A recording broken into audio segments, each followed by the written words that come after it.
Alright, good evening. My name is Jeremy. The claim that I will be responding to today is that intelligent design is a legitimate scientific theory. So Joshua's secondary claims were that the court case fails to address all the parts of the theory, and his second claim was that intelligent design can be used to produce testable hypotheses. I'm going to show how these claims are either irrelevant or false and should be dismissed. So first, I'm going to refute the claim that the court case fails to address all the parts of the theory. Although this court case shows that there is some controversy over the subject of intelligent design, it is completely irrelevant to Josh's claim. Proving that the court case was wrong does not prove anything about intelligent design.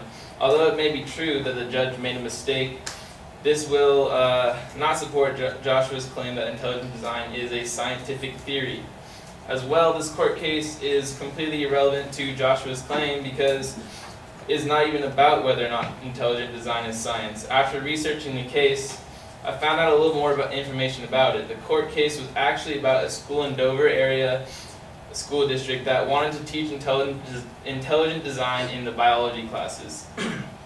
The official ruling, according to Wikipedia, is that teaching intelligent design in public school biology classes violates the Establishment Clause of the First Amendment of the Constitution of the United States because intelligent design is not science and cannot uncouple itself from its creationist and thus religious antecedents. Although being a legitimate science does come into play a bit in this case, its overall claim does not relate to Joshua's claim.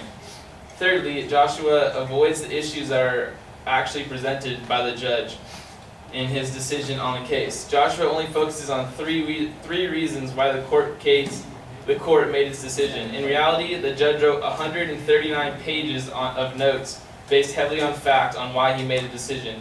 Joshua focused on three of the judge's many reasons because those were the three easiest ones to refute for him. Now on to the second claim, that intelligent design can be used to produce testable hypotheses. For this claim, he talks about certain hypotheses that have been made using intelligent design, one of which is irreducible complexity. This idea describes certain precisions about our universe that are so precise that there's no way that they could happen by chance or by evolution. That's the problem. This is an appeal to ignorance because Joshua claims that because evolution cannot account for such precisions, then it must be a result of intelligent design. Overall, his claim that intelligent design can produce testable hypotheses is invalid because in order for something to have a testable hypothesis, it must be, of course, testable. And that means it must be able to be proven false or true, and through experimentation that doesn't have a known outcome. Joshua's hypothesis that fine-tuning the idea of precise physical constants of the universe, like gravity that needs to be exact to the 10 to the 40th power, is not testable in any way and furthermore cannot withstand experimentation. Therefore, it is not a hypothesis. As quoted by the Discovery Institute, of course there is no way to falsify a mere assertion that a cosmic designer exists. This much we agreed on. So the Discovery Institute does agree that there's no way to test the proof of an intelligent designer.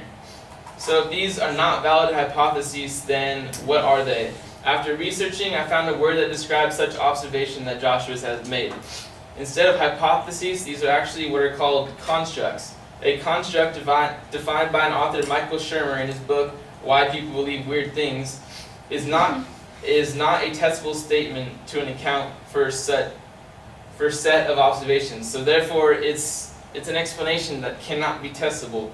So finally, if there are no testable hypotheses, then according to Joshua himself, intelligent design cannot be a scientific theory.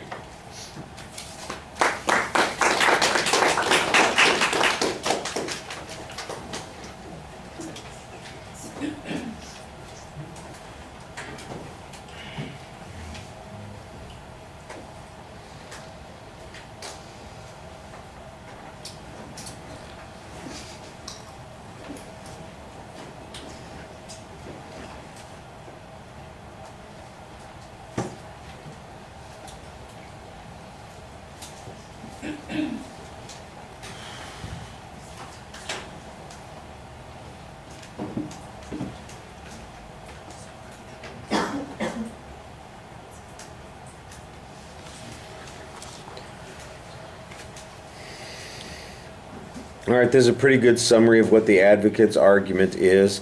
You do get caught up talking about the court case. It was kind of interesting because you come down to the position that says that the court case is not really about the issue of whether or not it is science, but I never really heard what the argument is if that is not the point. I do think that you have a perfectly valid point that says that the ruling in the court case does not disprove or does not prove that it is in fact scientific, or doesn't discount that proof that's being presented. I understood that, and that made perfect sense. The notion that it violates the Establishment Clause, that I assume is based on some definition of what constitutes a religious belief, and it sounds to me like you're making an inference here that intelligent design assumes a precept or a construct, if we will, of religious dogma, and that's one of the reasons that it ends up getting rejected.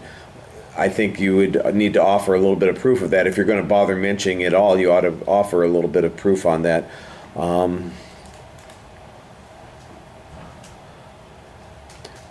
You do have some data about the case, about the number of things that the judge wrote about. You suggest that the advocate picked out, cherry-picked the three that they could refute the most easily.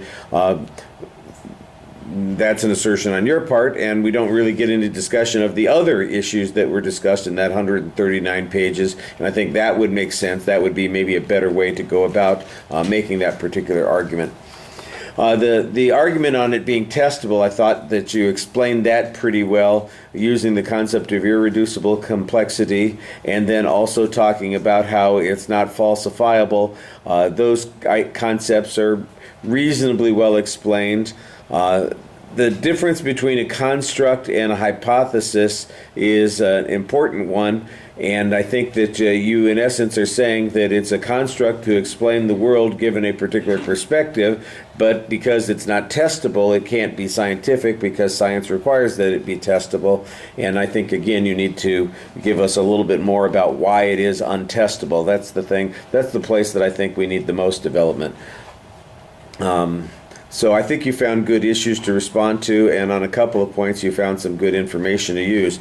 Your delivery is a little problematic. You basically have no eye contact with the audience at all, so you need to work on that.